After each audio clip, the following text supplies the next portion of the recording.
Freedom is never more than one generation away from extinction. We didn't pass it on to our children in the bloodstream.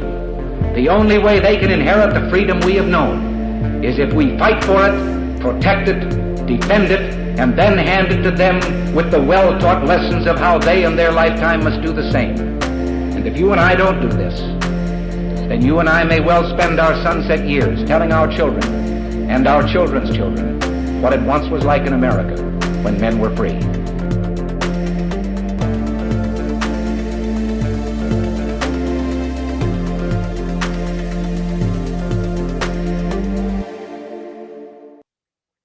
Hey everybody, welcome to episode number 319 of Gunfreedom Radio, where we engage, we educate, and we inform.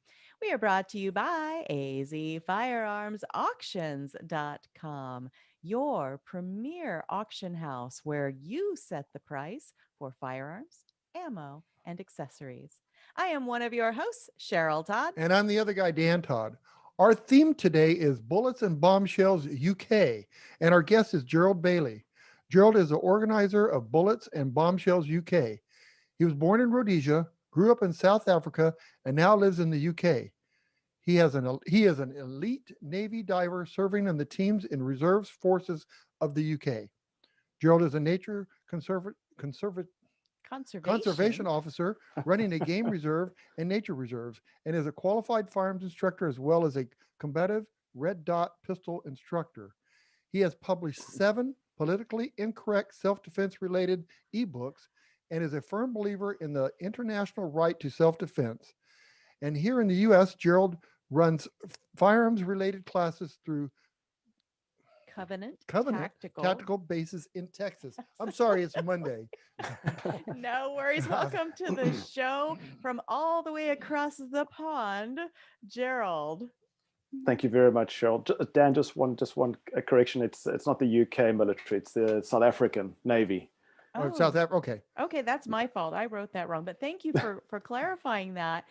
And forgetting about the other 15 errors I did. Thank you very much, Cheryl. That's awesome. So one of the things that, always comes up when you talk to people who live in other parts of the planet is, the different laws. So even here in the United States, different states have different laws, especially as they relate to firearms. But here in the United States, guns are a little bit, kind of just ingrained in how we were born, so ingrained in our culture, born as a nation, I should say. But you grew up in places where maybe guns aren't quite that acceptable or culturally acceptable, maybe. So kind of walk us through that journey, and how did you become this person who is training, and you're a nature conservationist who goes hunting, and talk to us about all of that. Educate us Americans who only know what's going on, 3 blocks away from us. Sure. You've back in the day in Rhodesia, obviously, I'm not in my 20s anymore. I can adjust Zoom so I look like I'm in my 20s. I know you're lit well, so you could easily pass. Sure. In Rhodesia back in the day, it was fairly freely available firearms. You would have an FN FAL R1, in a family, because protection against the terrorists was just imperative. If you wanted to live, that's what you did. In South Africa, growing up in South Africa in the 70s, 80s, firearms, you had to have a competency to show that you were competent, and you would apply for a license, and within 2 weeks you have a license disc for a specific firearm with a serial number. There was nothing major about it. Self-defense was an acceptable reason to own a firearm. Obviously, we were under terrorist attack there. And it's actually only run about now, in South Africa, self-defense has always been a reason to own a firearm. If you wanted to own more firearms or multiple firearms, what one would do is to join a sporting body and get your dedicated status, which means you shoot a certain amount of matches per year. And then you could literally own semi-automatic AKs, AR-15s. It's no problem in quite a variety of calibers. I know in South Africa, when I was there, you could own a 50 cal. It's not a big deal. You just got to afford to feed her. That's all. Yes. So yeah, if you could get a special license for a fully automatic weapon, that would be, you'd have to be, you know, on the border of a neighboring country. I don't know if that changed since I last looked at it, or if it's changed now. I know now because I can say this now, the communist hammer is coming down very hard. You know, those who are protected by armed people have now come out and said in South Africa that you cannot own a firearm or apply for a firearm license under self-defense, which is, it's just insanity.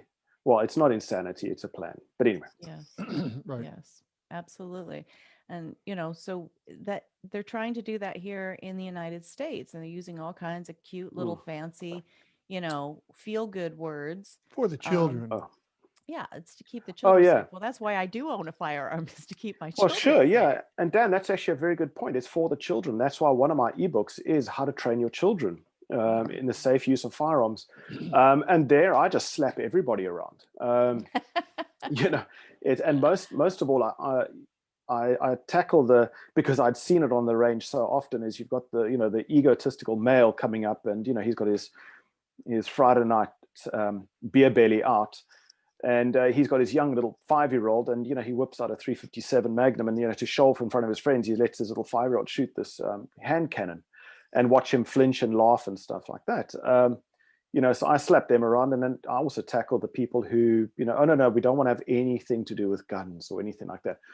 And my thing is, if you are not training them as a responsible adult, you've got Hollywood, you've got the computer games, and some politicians with photographs with shotguns teaching them.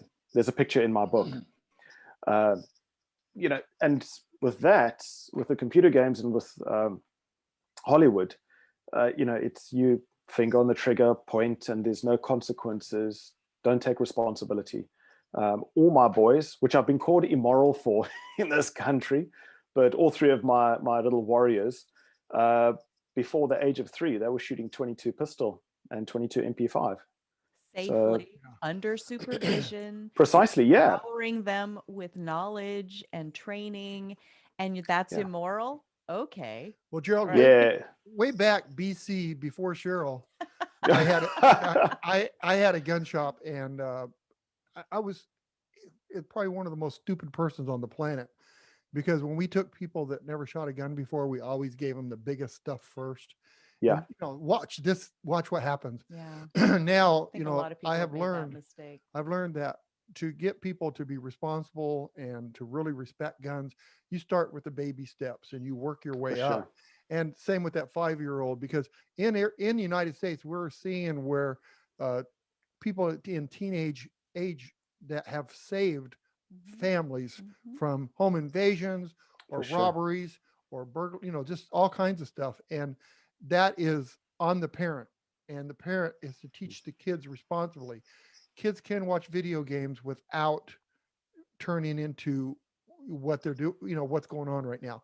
You're responsible with your kids from day one, and they'll learn to be responsible citizens. Absolutely. And so that's kind of what needs to be done, and we're not doing it.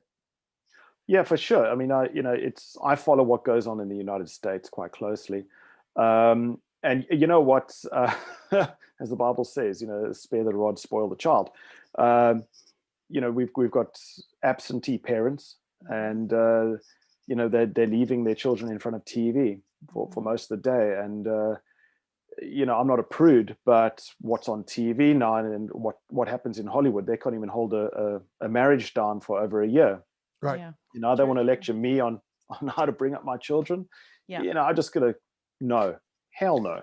not Yeah. even No, that it's a they, complete sentence and is what I yeah, like to right. say. And it's not like the marriage for a year. They dramatize on how cool it is that they were only married a year. They make it Yeah. a good thing. And that's the thing. And we think about all these people are just sitting at home watching CNN and all that stuff. But anyway, That's a whole CNN. other story. I don't know her. Sorry, CNN. it's a Cartoon Network. Oh, that. Yes. Yeah, that one. But anyway, you're right. And the TV, we had TVs when we were kids, but we didn't even want to be in front of the TV all day. Yeah, sure. We wanted to get out and do stuff. Yeah. Well, look, I mean, I grew up on MacGyver, the original MacGyver, the A-Team, and we got up to a little bit of mischief, but nobody's dead. I've still got all my fingers, and we're smiling. Exactly. I love it. And I do love that you called your sons your young warriors. I just think that's amazing. And if they grow up thinking of themselves in that way, but tempered with responsibilities and the education that comes along with that, that's brilliant. And I congratulate you on that. Well, thank you so much. One of the things, there are certain universal languages. A smile is a smile everywhere you go, as far as I know, right? A laugh is a laugh everywhere you go. Firearms training, is that a universal language? I believe it is, but you're more deeply steeped in that than I am. Is, pointing, every gun is always loaded. That I think everybody probably teaches that, right? You think of it as though it's loaded. No. Keep your finger off the trigger until you're ready to, don't point it in the direction of anything you're not willing to destroy. Like, are those universal things or no? Yes and no. Okay. Yes and no. I tend to just deviate slightly on that because I teach reality-based, gunfighting, knife fighting, all that sort of stuff. It's, if I locked a slide back in front of you, magazines out, and I go, okay, Cheryl, check this, check this, check this. And I handed you that empty locked slide, Glock. And you went, oh, and let me check, and put my finger down. It's kind of like, well, that's a bit of a moot point. Unless it's verified in front of you and you have verified it, treat it as a loaded firearm, but you don't go and recheck things. Okay. You handle a firearm responsibly. So I'm going to be, as far as possible, wary of where it is pointing, because sure. we're not going to be 100% all the time. Okay, hold it up. What's this new temple carry? It's like, it's not a phone. But anyway, so a plane flies over. Well, I've just, covered 200 people. Point it down at 45. Well, bullets ricochet, they go along the ground, they do funny things. So, be responsible and be wary of where your barrel is pointing. Whenever I take my boys to the shooting range, on the short drive in South Africa, I would be going through, okay, what are the firearm commandments? It's like, always know what's behind your intended target. Well, in a stressful situation, trust me, you don't know what's behind, that target. You just, the bad guy, I need to deal with it, get off the line, do X, Y, Z. So having that commandment, it can delay people, I feel, but I think what I teach is, as far as possible, be aware of what is behind your intended target. So if I'm on a shooting range and it's a static range, well, okay, I know there's a berm there, there's a tree there, X, Y, Z. But in a reality-based situation, I'm off the line, I'm round vehicles, I'm putting 3, 4, 5 vehicles in between me and the bad guy. So, yes, you do have to temper it for your different classes. I'm a huge proponent of essential foundations. I think that's one of the things that's lacking nowadays. Everybody wants to do the Gucci woke stuff, and as Abner Miranda calls it, entertainment. You come to a class and you get entertained. So I'm come back all dirty and I'm tired, but you haven't learned anything that you can actually transfer into your skill sets that could save your life or somebody else's life. I love that, entertainment. And I love that you're I think challenging your students to engage their brains and not just kind of like check out and go, okay, so check this, check that. It's like be in the moment, because that is so important. Be in the moment, and that exact moment that you're in might be different than the next moment that you're in. Yeah. So that reality based, I think, is so important. And then also, laws are not universal, and so the consequences of not maybe knowing what is behind your target and what could possibly happen to you and your life if you have a a stray round, or a negligent discharge, or something like that. We aren't trainers, but we been trained and try to tell people, you are responsible for every single projectile that comes out of the end of that gun. Yes, in Arizona, you can be charged for negligent discharge. Absolutely. You can be charged with that just like any other crime. So it's very important. And I'm kind of mixed feeling on when you first started your conversation about how to check a gun.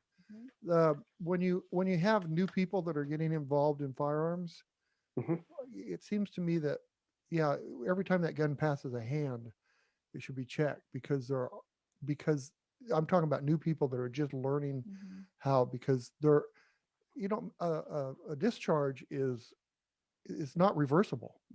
There's nothing, if you accidentally shoot somebody or something, you can't fix that. Or yourself. Or yourself, right. I try to avoid that. Well, actually, that's a good point. But people, what I generally do is, with a person who is, where does it actually come out of, and what's this whole, it breaks, it's broken, they've got the magazine and the gun, is I start off with airsoft. It is a fantastic tool to teach. I mean, I'd love anti-gunners coming to my office. I actually had 2 of them, and I'm quite proud to say that both of them walked away saying, I want to attend one of your classes.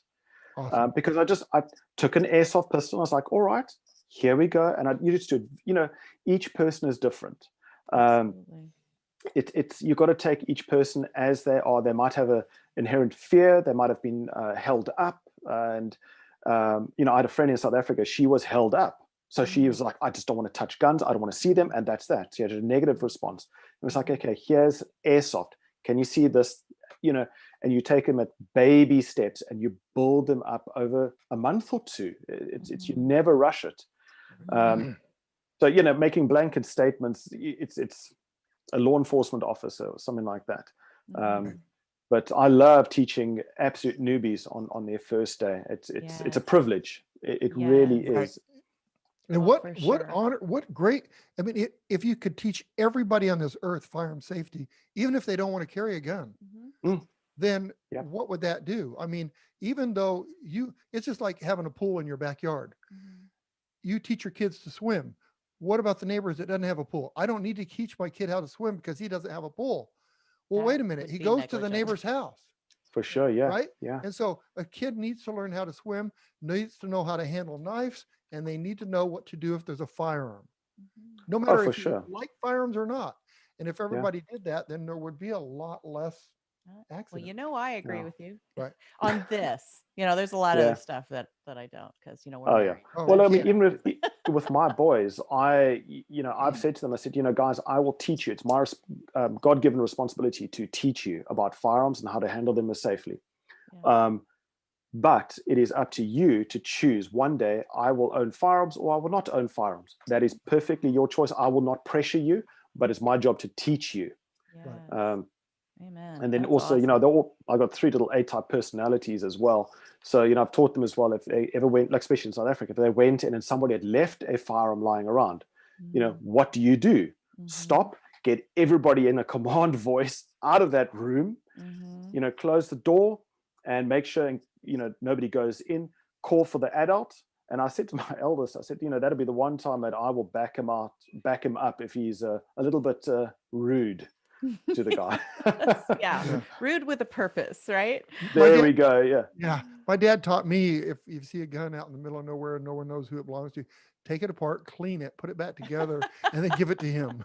So wise words. We were taught early how to handle and take apart guns and whatever. For sure, No, you're right. We have a program called Eddie Eagle. Have you heard of that? The NRA has Eddie Eagle. Yes. And it's I've heard of it. Basically what you described. Yeah. So what do you think are some of the main areas of concern in the training world? And so, again, looking at most things are probably universal, no matter where in the world you are. What are some of the main areas of concern? Well, this is going to get me some hate mail, I know, so just That's direct okay, it then elsewhere. People are engaged. They're mentally engaged. So I love it when Yeah. people disagree, because then they're like wrestling with For the sure, ideas, yeah. right? It's a great question. It's, in my experience, as we discussed, the Gucci wokeness. You get guys who are civilian based, and they will arrive to a class with a battle belt on and a thigh holster. And you go, well, I don't know about you, but I don't go shopping with a thigh holster and a battle belt on.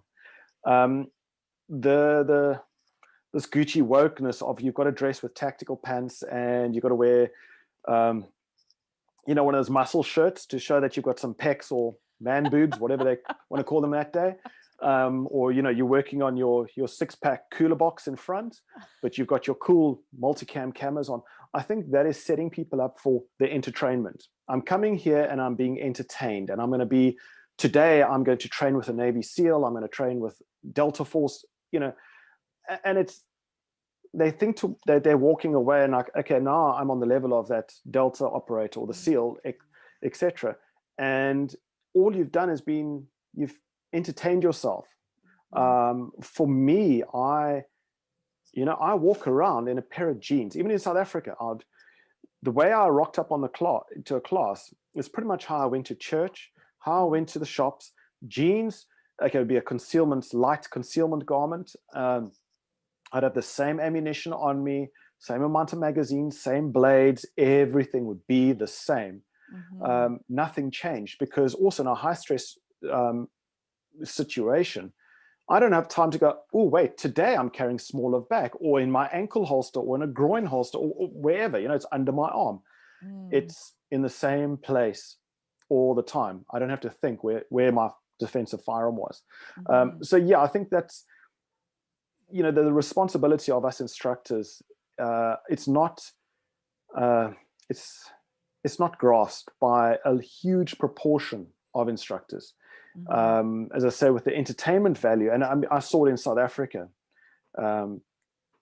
hugely, because the guy doesn't have a proper curriculum. He hasn't sat down and worked through a curriculum. He's a YouTube instructor and he's got some qualification. Is that you're teaching somebody to defend their lives or a loved one's life, and that could involve a no-shoot situation, let's rather get out of here, and it can cost them their lives and stuff. And that's the responsibility of an instructor, a firearms instructor, or a self-defense instructor, is also saying to him, there's a time and a place for everything. That's Ecclesiastes. And it's time to actually bug out. I say to my clients, I've in Africa, I've survived about 1,000 gun battles. Ask me why. How? Why? How? Because I was never there. I don't do dumb things. Yes. I don't walk through the bad areas with a stupid banner. I dress like the gray man. I don't engage with gangsters. I don't go cause trouble. Yes. That's how you avoid it, and that's how you actually live. It's a wonderful thing. But you know what? That's not Gucci cool. It's that's how you freaking blend in, buddy. So in all my books, I've got situational spatial awareness, which we learned in VIP protection, and then the holy of holies is profiling. And I say to my clients, you profile the hell out of everybody. If you don't like somebody, you just don't like their look, change direction. Tell them to back off. Use your voice. I've done that over a gas station court. Where the guy was approaching me and I used my voice, and it was a command voice. And what did everybody do? They just turned their heads to him. And suddenly he was just, he just walked away. Now, I don't know if he had evil intent. I don't know. But you didn't harm him by raising your voice for a moment. I probably offended him. There's probably a court case in South Africa against me because Probably, right? Because More than likely, but offended about everything these days. That's right. That's the scary thing about people with firearms is that would they have made that extra step that would get them into a danger zone where if they didn't have a firearm or if they're trained properly, know that this isn't worth it. Yeah. This just just a couple days ago, a guy approached me and same thing. And it's like, it's not worth it. Just walk away. And I just walked away. And he didn't come after me, and that's a good thing because then it would have got ugly. But that's kind of what we have to do as a responsible firearm owner. We have to know just because we have a firearm doesn't mean that we need to. Well, I think 99.99999% of firearms owners understand that. And that is why, that saying is so true that an armed society tends to be a polite society. Yeah. Look, I mean, I wrote a book, Self-Defense and the Law. It's with a detective friend of mine from South Africa. But it's based on South African law. And, this is based on forensic science and after you've shot the bad guy, now what happens under law? What are the police procedures? What's going to be asked of you? And you know what? We marketed it to companies and civilians and that, and we got zero response because it's not Gucci cool. Because everybody wants to dive around and stand. I'm sorry, I'll be controversial now in the ridiculous cat stance and not carry one up in the chamber and do arms like this figurine. It's just utter rubbish, but it looks cool, and they want to, shudder around and have a tactical epileptic fit, shout. It's just stupid. And we've got a lot of that in South Africa. I won't mention their names, but there's a lot of stupidity, and the guys flock to classes like that because it's Gucci cool. And that's, it's going to cost people their lives, and it is costing farmers their lives. It's again, the mindset is so incredibly important, and it's half your battle already won. I say, if I can avoid it, or then next step is use my voice and a command voice. Or the vets, as we know, our drill instructors, they could project their voice. You do that. Okay. What you're also doing is you're setting yourself up for success for, if it should progress further to a lethal shooting, for your court. Well, Your Honor, I engaged him when he was 30 feet away with a voice. Everybody could hear, yes, clearly. I said, stop, back off. Please stay away from me. And he still kept on coming. So he escalated. I tried to do this. And he still, you've got to do that nowadays. Yes. Wow. And why did you, just for the listeners that may not know, why did you say specifically farmers? Why is it costing farmers their lives? There's a gentleman in South Africa, and he's training all the farmers. There is a genocide against whites, but particularly the farmers in South Africa, perpetrated by I call it terrorist action. So that the farmers are running off to this guy to go get trained military style, but it's just it's shocking how bad the training is and how he's training them literally to die. That's my opinion. Looking at his training that he's putting out. Also, one of the things that I've seen him do, in the training thing, is he actually verbally abuses and assaults his clients, or he threatens them, which no professional should do. If you can't get your message across, in a professional manner, using technology or demonstrating to your clients, you have no business being an instructor. And again, a lot of instructors will not shoot in front of their clients. They're too scared because they can't shoot. There's knife guys becoming gun instructors because the knife business is kind of dipping down. And I've seen their kind of advanced class, and I've said to a friend of mine, I said, I wouldn't even allow them onto my basic class.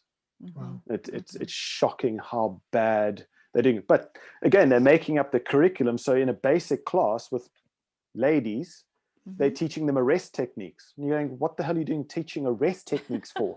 It's like, but they're all these little fillers that are entertainment. Right. Yeah. You know? So, Gerald, is the farmer thing still going on? Is it? Yeah. And the government, they say the government is part of it in a way. Is it? as far as my intelligence is that I can see is yes. When you start seeing military grade cell phone jammers being carried by these terrorists, that's big money. It's big money. So from what I understand, from what I've read, and there hasn't been much news about it lately, but the people that came and colonized, that started the farms years ago, were white people that came to South Africa, and then now the I guess the blacks want that land back.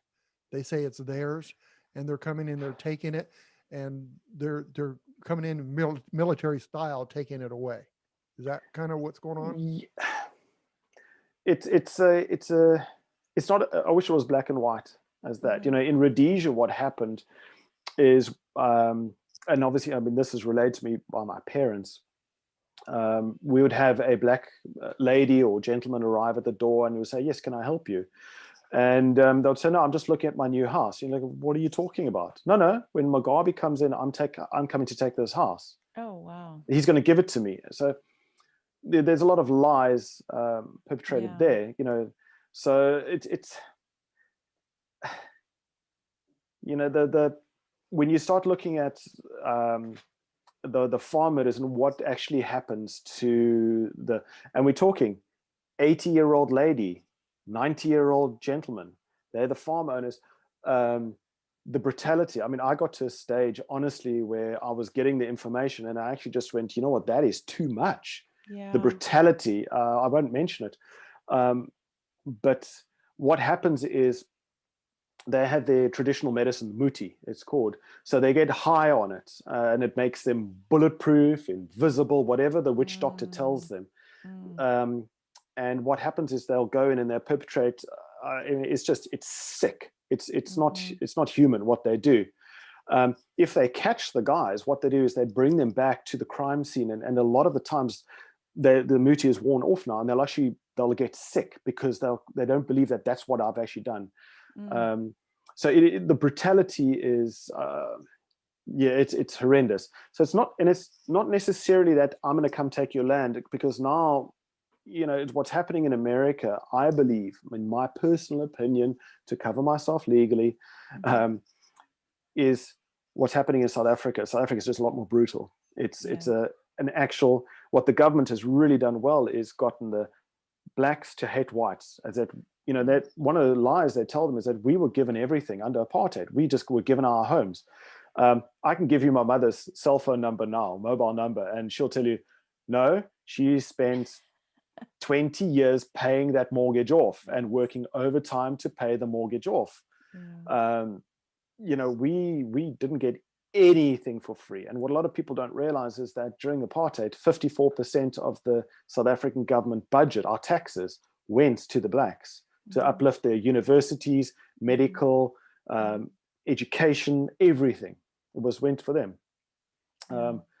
So it's, but anyway, we're digressing off guns. Hey. It's very That's interesting. true. And it is. But I'm so glad we talked about it, Yeah. because I don't feel like we are hearing enough about what goes on in places like South Africa, and that whole racial divide is rearing its head in a whole new wave here in the United States. Yeah. And I think that if people can see, oh, maybe something like this is afoot here. And in South Africa, I think it was South Africa, you were saying it's full on communist now. Is that where you were saying? Yeah, the South African government is fully communist. Remember, what a lot of people don't realize is that Nelson Mandela was a full-blown communist. He wrote How to Be a Good Communist in his own handwriting on Robben Island. Nobody knows that here. I guarantee you, here in the United States. Oh, yeah. Nobody knows that. Yeah. So, now they've gone full blown. There is no democracy there. When we lived there, I would turn to my wife and I'd say, we've got to realize that we are second class citizens here. We pay for everything. We pay our taxes and all that, and we don't break the law. But as whites, we are second class citizens. And it's coming to the UK now. I mean, it's for the business networking. It's just, sorry, you're here to help me? What do you mean? You're not going to try to close me down? They're like, no, we're here to help you. It's so refreshing. It really is. Well, when you do these racial divide plays, the only winner is a power broker like a totalitarian government. So they're playing citizens against each other, not to benefit the blacks, not to benefit the whites, but to benefit the power brokers. And that is kind of the punctuation mark that I personally was wanting to make with that particular segue that we got off on. But coming back to the list of questions, and there's so many more, and I don't think we're going to have time for all of them. But with your ebooks, I wanted to talk about, we've already mentioned a couple of the titles, but the one that specifically jumped out to me, because I think that this is another one of those things that could be universal, horribly universal. Talking about the farmers in South Africa, talking about, things that other people have experienced in every place, including places in the United States. But the one on how to survive a home invasion, I feel like there is a special sub floor of hell for people that invade, that perpetrate home invasions. And so, I want to talk about that. How do we empower our audience if such an evil should visit itself upon them? Well, the book is based on South Africa. My house in South Africa, it's let's just say it was never touched. Never touched. And we had guys, obviously bad guys, I'd profile them, walking past, but my place was never touched because it was, you got to make your structure look uninviting in the sense that it doesn't have to look ugly like a prison. Using, as I say in the book, certain types of vegetation indigenous to your area. So, cactus for Arizona, or various other spiky plants. You put them at the corners where your fences would line up. So you put some like a cactus there or something, which will make that area very difficult to climb over. Make your place uninviting in the sense that when a bad guy looks at it, and look at your house as a bad guy and go, okay, if I was going to do this, I would do this, this, and this, and this. Bearing in mind, which is very important, is like with my house, because we had, steel fencing with 7 spikes on, then into that, besides the cameras, the lights and all that, there was burglar bars. But the burglar bars were on the inside of the window. So they had to smash the window to get to the burglar bars. The burglar bars went into the brickwork and the lintel. So they had to, a lot of work. But now it also affects my escape. So, so my house had a lot of fire extinguishers for that. It's like, okay, my egress route is there. I need fire extinguishers to help me and my family. There's a lot to be done with a home that can still make it look beautiful and inviting to your friends. But so when a bad guy walks past or drives past, they go, you know what, that house over there is a little easier. And actually my neighbor did have her door kicked in and her TV stolen while she was there. So, but again, nobody touched my place. Yes. Now, I like that. And that's sort of that idea of, what you talked about early on. You said you have survived, thousands of incidents. Why? Because you weren't there, right? Yeah. It's like that situational awareness kind of part of all of this is, avoiding the problem in the first place and, creating a living space that Yeah. discourages that. But then you've been thoughtful for yourself, like you said, okay, if bad guys can't get in, okay, maybe now I can't get out. And now what's the Yeah. plan? Brilliant. I love It's all of also, that. setting your house up for success as well. You know your house better than anybody. Hmm. So, we used to, I don't know if you get the salt lamps. It's a Himalayan salt. It's a pink Yeah. lamp with a little The light bulb in it. pink salt. Yeah. Yeah. Now I got a special deal on a whole lot of them, and I'd place them in my home, and there would a little LED bulb in there, runs all day. But I put them in all of if I came around a corner, it's in a darkened area over there or over there, where the curtains are. Hmm. It now just illuminates that area, and I can see if the curtain is over it. Yep. You start to learn. So you're setting yourself up for success, which is so important. And no one who came to our home would go, why is that there? Why is that there? It was just, you got a salt lamp. That's great. Yeah. But, we all knew, okay, that's where it was. If I came around the corner, that's what I'll be working with. Okay. And it's illuminated those areas. Very good. Because in South Africa, when they get quite clever, they don't bring any weapons. Their first point of ingress is your kitchen. So then they go to your drawer and they take knives out, and then they put knives, along their egress route, and then they'll kill you with that knife as well. They cut you with a knife or whatever. One thing people don't seem to realize is the bad guy doesn't give two hoots about the knife, where he cuts. Oh, you must only cut for here. Gosh, he's just going to stab. That's all. With a firearm, he doesn't care if he misses, he's just, shotgunning it out. So, setting your house up for success, it's critical, and learning what to do, what not to do. And, go down to your local landscape and say, hey, I need some spiky plants that still look nice, a nice little flower on it. So, I speak all about that in the book.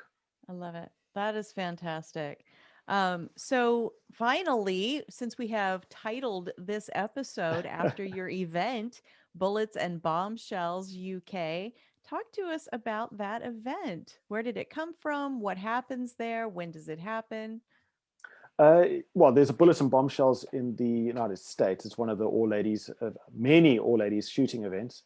I actually ran one in South Africa, and we put it together at my local shooting range, and we thought, you know what, we're going to get like 30 ladies. Come on. On the day, we got 110 ladies. So I was a bit, That's gosh, awesome. what do I do now? Yeah. So that's a good problem to have, right? It was a good problem. So they had a giggle on it. So, when we got here and stuff, and now getting more into firearms and with my firearms club, I said, okay, you know what? Together with my local Chamber of Commerce, let's get a Bullets and Bombshells event going, UK. It's never been done here. And so, we got, the construction industry. They're going to be coming in, alongside and getting the ladies that work there coming to shoot. I've got my buddy who owns Well Gel London, which is a all organic nail gel. Yes, we're going to be getting it into America as well. And very cool. So there's going to be a nail bar for the ladies afterwards. I love it. We're looking at having, on tap good quality coffee and tea and a full spread meal for them. And then getting the Metropolitan Police, we're hoping to get their firearms unit, but the lady shooters, to come along and participate for fun. I don't particularly believe in you came first and you came second, you're great, you suck. What I like is if you just had an absolute giggle and you shot the sand berm and missed the target, but you just were a great sport, you get a great prize as well, because it's about encouraging ladies to participate in firearms and have a positive look on proper legal firearm usage. So there is the Facebook page, Bullets and Bombshells UK. And quick plug, I would love to link up with some sponsors out of the United States for it as well. Absolutely. Absolutely. Hey, if you don't ask, you don't get. So I think there we go. That's brilliant. And I love that idea that, you're taking firearms training in that sense as kind of like a self-exploration. So it's like, well, I'm going to try this thing and we'll see. And if I hit the berm instead of the paper, well, that's today. That's right now. that tells me where I am at this exact moment. And I can choose to, practice this more and get better. Or maybe it's just not my thing, right? Yeah. Yeah, no, look, firearm ownership is actually quite large in the United Kingdom. And I say, with speaking to a lot of ladies here, they've all, every single one has said, yes, I'd like to come. It's brilliant. Well, Gerald, Nobody is. Yes. every time you get women involved, they're social butterflies. They're going to get more women involved, It's and true. it will grow much quicker than just the old guys doing it like it used to be. Oh yeah. If Well, we've I'm got looking women forward to that. Yeah. Yeah. I actually would like to have the event around the United Kingdom, and then have, satellite events, up in Ireland, Scotland, stuff like that. Why not? Why not? It's legal. It's we're supporting our local law enforcement. Yeah. I love that. Bullets and Bombshells International, right? Because you could just go Well, yeah. everywhere with it. Well, if Bullets and Bombshells US, we can chat about that. I'd love it. I'm freaking game for it. Yeah. I'll jump in with 2 feet and see where I land. See where we go. That's right. That's right. Well, we've mentioned a few ways that people can follow you, but now let's concentrate it and tell folks that are listening, because we have listeners all over the world. Clearly, you found us somehow, and you're sitting in the UK right now. So tell folks, website addresses or social media pages. How can they follow all the work that you're doing? Well, it's just I'm on Rumble under Durant Tactical. I believe Durant, my friend of mine mentioned the name, and then I misunderstood him. And I said Durant, and he was like, no, but that's the wrong word. And I looked it up, it's Welsh for old man. So I thought, what the hell? Old grumpy man tactical on Rumble. There's some videos there. My books are on schoolofarmsmedia.com. They're based in Chicago. And it's the Bullets and Bombshells, as I say, it's just the Facebook page at the moment. So it's Bullets and Bombshells UK. And I'm open to, as I say, the sponsorship. Even just as I have been chatting to some of the organizations in the States, it's just running a large event. The kind of the administration. I'm getting the stuff from here, what we need, but is there software that we can use to speed things up, make it more fluid. South African event was quite basic, and I think we were pretty much overwhelmed with the response. So I don't want to be that here. No, that's like I said, a awesome problem to have. I love that you had that kind of turnout, and I do feel like you've just barely scratched the surface. But I hope so. This has been really awesome. Thank you so much for reaching out and taking the time to do this. And I look forward to seeing where you go with this Bullets and Bombshells over on the other side of the pond, as they say. Is that right? You're in the Yeah. the pond being the Atlantic Ocean, but it's well, maybe okay. when I'm in Texas this year, running LE classes, I'll speak to Covenant Tactical Danny and see if he'll do a Bullets and Bombshells in Texas. I think there is one in Texas already, but I don't think in Orange County. Oh, I love it. Awesome. That's fantastic. Well, thank you again so much. my We pleasure. appreciate you, and we will talk again soon. Thanks, Gerald. Excellent. Look forward to it. Thank you so much. We'll see you. Bye-bye. Bye, Gerald. All right. God bless. Ciao. God bless. Wow. Gerald You've been around, huh? Bailey. That is really, really cool. And we get so locked into, like I said to him, here in the United States, we tend to be, kind of, I don't know, centric minded, like egocentric, like self-centric, like town centric, city centric, maybe state centric. And we lose track of what's going on in other places. And it's so important to know what other people have gone through, are going through, because it can land itself on our own front porch. Yeah. And like they say, can't own a gun in England. Well, that's proof that you can. Mm-hmm. I mean, they're not free like we are, Mm-hmm. but so, there's things that by listening to this program, you learn about other countries and things. Mm-hmm. Like, what about the farmers in South Africa? Yeah. There was a little We don't blurb know on that. enough I think it about was that. on one of the public broadcasting stations.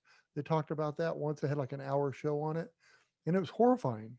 Mhm. That these people, and then the big problem was that they took over these farms These are workers that worked at the farm. They took over the farm, Mhm. killed the people that lived there or Mhm. threw them out, Mhm. and then didn't know how to do it. And the farms would get destroyed Yeah. by whatever. Right. And so they were taking away. Now people couldn't eat because Right. there's no food. Right. So there's so many things that we Yeah. learn from watching this program.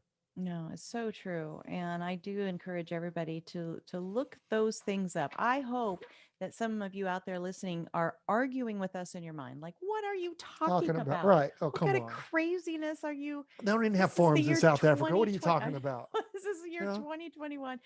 These things are not happening. Okay. If they're not, go look for yourself, right?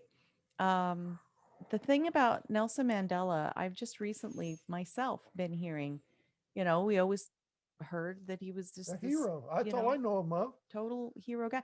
But And why do I maybe to know some that? people he was a hero. Why do I know he was a hero? Well, because you were That's told what I was and you told. I never didn't did research question it, Never right? questioned it. Exactly. Well, And, this doesn't necessarily mean that he's an evil guy or a villain, no. but there's a nuance there, a pretty serious and significant nuance there that Yes. Now I that want to know. yeah, I had not heard as, a younger person. And so now I'm very curious and I'm arguing in my mind and I'm going to go and learn more about it and see, well, so even if he himself was not a communist, did his actions, Right. were they taken advantage of by the Was communists he a puppet? who are now possibly, I don't know, right? These are the things to look at. And so now, is the nation better off under communism? Let's go look. Let's go check it out. Let's see, It is to the people what who control it. It's great. Communist works really well. for the And it's a power perfect brokers. thing to have if you're on the top. And isn't But it remember, you're not interesting? always on top. Yeah, and isn't it interesting how you could put communism and an equal sign and gun control? Like, because where is there communism that there is not gun control? I mean, there are places where there's gun control that there's not yet communism, but if there's communism, there is gun control. Yeah, right. I don't think I overstated that. And if I did, argue with me in your mind Yes, and go do your own research. Tell us what right? happens in China. How can you own a gun in China? All right. How can you own a gun in China? What do you have to go through to own a AK-47 in China? Got to be in the Interesting. military. So probably have to not live in China. All right, we have got to get on out of here. Thank you again to our new friend from half a world away. I think that's an amazing. We live in such an amazing time and place in history where we can have this conversation. It sounds like he's in the next room, and yet he's all the way over living in the UK and bringing his experience, his life experience, to our lives, right? Not just to our airwaves, not just to our ears, but into our lives. He has just shared things that exposed us to ideas and thoughts that we didn't have before he came on, and I think that's amazing. We always say that our time is our most valuable commodity, and we talk about our listeners in that way, and it's so true. And thank you so much for spending your time with us. The exact same thing is true for our guests, right? That they spend the time sharing with us their areas of experience and expertise. It's brilliant and it's a blessing, and we appreciate you. All right. So if you've missed any portion of this show, what do you want to do, Dan? Go to Gunstreamer. Okay. If you're You going to can go to- watch it, yeah. Yeah, but don't test me this early. Gunstreamer, YouTube, unless we've been kicked off, and the smartphone ops lens. Just go to our app. website. And yes, you can go to our website if you want to hear the audio only version, right? Maybe you They don't don't want want to see me. You don't want to watch us talk. You just want to hear us talk. Go to gunfreedomradio.com, click the on-demand tab, And binge listens to your heart's content, darling. very good. If you want to see the photos and bios and all of the works that our subject matter expert guests have in their profile, go to their guest page. That's like an encyclopedia, that website now. I mean, you think about how many people we've had on the show. Hundreds. We've had 320 episodes, but sometimes, we have 3, 4. I mean, we've had. It's true. Yeah. God has blessed us richly with the people that he has brought Yes. into our lives. And sometimes we get to meet here, and then eventually we get to know them in real life, meet them somewhere in real life. And Gerald, being in Texas, I mean, that's only a couple states away. Maybe we'll make go that to the happen. UK. I love it. I heard they have some fun stuff there. Yeah. Like bullets and bombshells, like slot machines like that you can buy. I don't know. slot I like machines coin in stuff. Texas. Oh, I- you with your yeah. coin op stuff. Yeah. That's true. He does love jukeboxes and Yeah. slot machines. So I want to go there and see what they got. Pinball games. So And I want some fish and chips. and fish and chips Yeah, fish and chips. in yeah. Texas. No, Florida. I mean, UK. Okay, UK. Yeah. All right, we're getting out of here. Bye. Thank you, everyone. Until next time, please pray for our nation. Yes. Pray for the world. Yeah, all the right? nations. Pray for Gerald's nation. Pray for South Africa. Pray for, where else did he say? Rhodesia, the places he's come from. My goodness. Pray for California. all the other countries, the California, leaders. Washington State, Oregon. yeah. Just pray for them. Yeah, DC. Anyway, pray for the people who are in positions of leadership, even the ones you don't like, maybe especially the ones you don't like. Be good to each other.